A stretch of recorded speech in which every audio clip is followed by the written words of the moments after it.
हो जाती है। हमें दुख से ये कहना पड़ता है, सिर्फ ये 20 किलोमीटर का पैच जो है इतना ख़राब है। ये कोई बड़ी बात नहीं है, गवर्नमेंट के लिए क्या है ये, मगर गवर्नमेंट को ये आज स्वामी जी महाराज ने बहुत बड़ा एक संदेश दिया है। अगर आप यहाँ पे लोकल एडमिनिस्ट्रेशन करती है तो ठीक, नहीं तो मैं स्पेशल रोड के लिए इस रोड को अच्छे ढंग से देखा जाए, और ताकि यात्री जो भी आए इस रोड को देखें तो यहाँ से एक अच्छा मैसेज लेके जाएं। और मुस्लिम बरादरी ने जो इतना बड़ा सहयोग दिया हमें, मंडी यात्रा आएगी उनका इतना वेलकम करेंगे जितना कोई सोच भी नहीं सकता हिंदुस्तान में। बाकी स्वामी जी ने भी कहा महाराज कि हम आपको पूरा सहयोग देंगे, हर चीज़ का व्यवस्था वहाँ पे की गई, रोटी की, लंगर की पूरी सुविधा की। आज वहाँ पे बैठक हुई तो उन लोगों ने पूरा आश्वासन दिया कि जिस तरीके से स्वामी जी महाराज आपके वर्कर या आपके जितने भी शिष्य काम करते हैं, हम आपके साथ में एक सेना की तरह आपका काम करेंगे, हमें अपने सिपाही की तरह हमसे जो काम ले सकते हैं ले लीजिए। लेकिन जब भी बूढ़ा महाराज जी की यात्रा शुरू होती है तो बड़े अफसोस से ये कहना पड़ता है कि लोगों को भी बूढ़ा महाराज जी की और मंडी की रोड याद आती है। लेकिन इस समय ऐसा समय रहता है कि जो बरसात का मौसम है ना, वो यहाँ पे ब्लैक टॉपिंग हो सकती है, फिर वही हो सकता है कि उन खड्डों को वहाँ पे भरा जा सकता है। तो इसी तरीके से जो कि स्वामी जी महाराज, जैसे अभी महाराज जी कह रहे थे कि कुछ लोगों का ये कहना था कि देखेंगे ये कैसे लंगर करेंगे, ये कैसे हो सकता है, ये ऐसी कोई बात नहीं है। यहाँ पे स्वामी जी महाराज जी अभी बता रहे थे कि सावन के महीने में लगभग वहाँ से 3-4 हज़ार आदमी डेली शाम की आरती में वहाँ पे जो कि सुंदरबानी में भोजन वहाँ पे व्यवस्था करते हैं। तो इतनी यात्रा भी शायद हमारी नहीं आती है। तो स्वामी जी महाराज के लिए ये बात कहना, मेरे कह रहा हूँ, बड़ी छोटी सी बात। शिविर में रुकते थे वहाँ पे, तो जितने भी पूंछ के लोग जाते थे वो जाके आप बड़े खुश होकर आते थे कि शायद हमें वहाँ पे रुकने की कोई व्यवस्था नहीं थी, ना खाने की व्यवस्था थी। तो कह रहे थे कि जब हम स्वामी जी के पास जाते थे तो हमें बुला बुला के कहते जी आपको मिला, कुछ रुकने के लिए मिला। उन लोगों को अपने दिल में ही शर्म आती थी कि शायद जब स्वामी जी यहाँ पे आते हैं तो शायद हम उनसे कोई अच्छे तरीके से ये भी नहीं पूछते कि क्या यहाँ पे चल रहा है या क्या नहीं चल रहा है। देखो,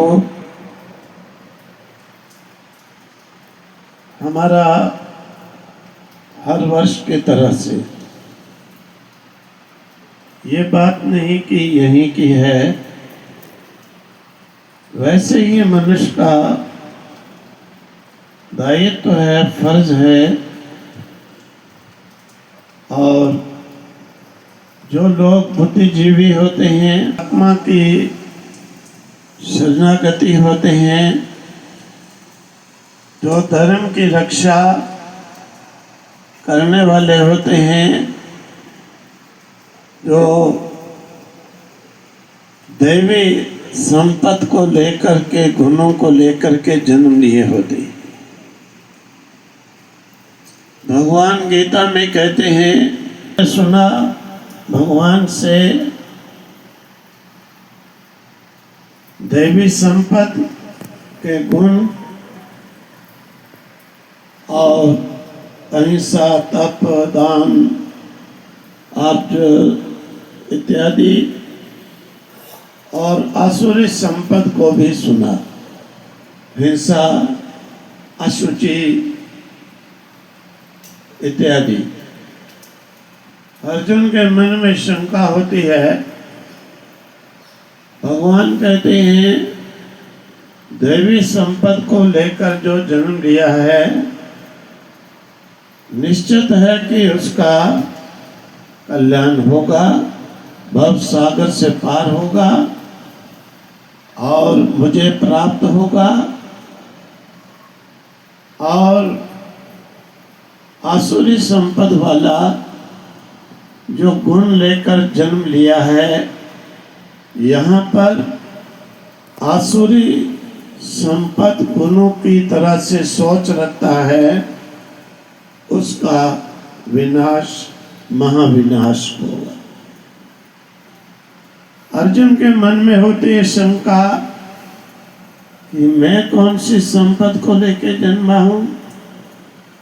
भगवान कहते हैं, अर्जुन मां शुचाहा, शोक मत करो। देखो, आज दशनाम अखाड़ा पुंछ में एक बैठक हुई जिसमें कि श्रावण मास जो भगवान शंकर का उपासना का सबसे श्रेष्ठ मास कहा जाता है, उस श्रावण महीने में पूजा और उसके संबंधी जो यात्री भक्तजन, उनके व्यवस्था इंतज़ाम के लिए ये बैठक की है और इसमें स्थानीय लोकल लोग भी, बाहर से आए हुए यात्रा भी, सबके लिए अच्छे सुविधा, अच्छा एक मैसेज लेकर के जाएं, क्योंकि भारत का ये एक कोना है पुंछ और दूसरा है कन्याकुमारी तक के लोग आते हैं पूरे भारत से। और वैसे भी हर वर्ष बड़े अच्छे से जम्मू से लेकर उनके जगह जगह सुंदरबनी, उधर नौशहरा, रजौरी, पुंछ व्यवस्थाएं की जाती हैं और की भी गई हैं। हर जगह हम लोगों ने रजौरी भी किसी कारणवश यात्रा रुक जाए तो पूरी यात्रा के लिए रहने का इंतज़ाम, सुंदरबनी में तो जाते समय सारी यात्रा रुकती ही है, सारा इंतज़ाम। यहाँ भी रहने के लिए जो कुछ कमी थी वही पूरी की जाएगी और भक्तों को इसीलिए अपनी अपनी सेवा ड्यूटी सौंपी गई है। और भी जो भक्त लोग इसमें सेवा योगदान देना चाहते हों वो आएँ, आकर के बताएं और अपना अपना सेवा का लेकर के यहाँ पर निभाएं। और डिपोटेशन पर भी एम्प्लॉइज़ लोग जो इच्छुक हों जो यहाँ पर ड्यूटी दें, क्योंकि मैंने एक बार कहा इतने व्यक्ति डिपोटेशन में हैं, एक दो व्यक्ति लाओ तो एक दो भी कभी नहीं है। देखो ये सारी यात्रा सुंदरबनी आश्रम में लगती है, हमारे केवल 15-20 एम्प्लॉइज़ हैं वहाँ। और मेरा ख्याल है कभी भी वो किसी प्रकार की त्रुटि, और सारे यात्री भाई होते हैं, एक मैं कहता हूँ जहाँ यात्री सोते हैं इतना एक फूल का पीस अगर दिखा दें मैं 1 करोड़ रुपये इनाम दूंगा उसको। ऐसी व्यवस्था करते हैं भाई, करना है तो अच्छे से करो। इसीलिए जो एम्प्लॉय चाहते हों वो आएँ, यहाँ संपर्क करें, बताएं, उन्हें यहाँ पर सेवा के लिए मौका दिया जाएगा। भक्त लोग भी जो हैं और पूरा ड्यूटी जो देना चाहें श्रावण महीना, उनको जो है सेवा सौंपी जाएगी। करें, जीवन को अपने को सफल होना है।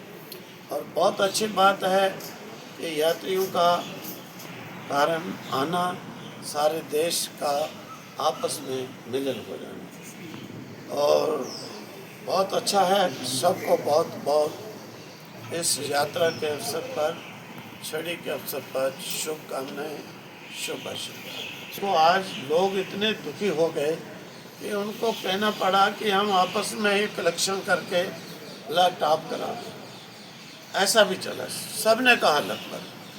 अब देखो यहाँ स्टेट की गवर्नमेंट एलजी साहब को 4 साल पहले भी 25 साल से तो यहाँ रुकनी पड़ी है। हैरानगी की बात है कि एक भारत, दूसरा ऐसा तीर्थ जहाँ पर पूरे भारत से लोग आते हैं, फॉरेन से भी आते हैं, और बच्चे महिलाएं उस समय पुरुष नंगे पांव भी अपनी यात्रा करते हैं। और ऐसे ही 20-25 साल से तो यहाँ पर ब्लैक टॉप हुआ ही नहीं। एक बड़ी डिपार्टमेंट के लिए शर्मदायक बात है। और फिर यहाँ के नहीं सुनते तो मैं कहता हूँ अमित शाह जी और मोदी जी इस तरफ ध्यान दें कि भाई ऐसी त्रुटियाँ क्यों हो रही हैं। इतना बड़ा तीर्थ, इतने सारे भारत विदेश से भी यात्री आते हैं, क्या संदेश क्या देख के जाते हैं। अभी तो खड्डों की इतनी हालत है कि 1-2 बार जो आता है, मैं स्वयं ही अब 5-7 बार गया हूँ, मेरी भी कमर हिल गई। तो बहुत गलत बात है, बहुत निंदनीय बात है, बहुत शर्म की बात है कि कंसर्निंग डिपार्टमेंट सोया हुआ नहीं कर सकता, लिख के दे, लोग कराने को तैयार है। इतनी नौबत आ चुकी है। तो ये तो भाई एक बड़ी शर्म की बात होनी चाहिए।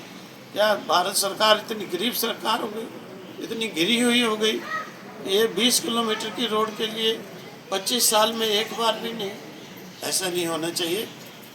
कंसर्निंग डिपार्टमेंट को ध्यान देना चाहिए कि ऐसी बात नौबत ना आए। और इतने बड़े तीर्थ में ऐसी बात होती है, अच्छी बात नहीं है। और नहीं करेंगे तो लोग स्वयं कहते हैं हम लोग कलेक्शन करके ही शुरू कर दें। क्या गवर्नमेंट का फायदा है। तो किया जाएगा, चलो प्रयास करते हैं।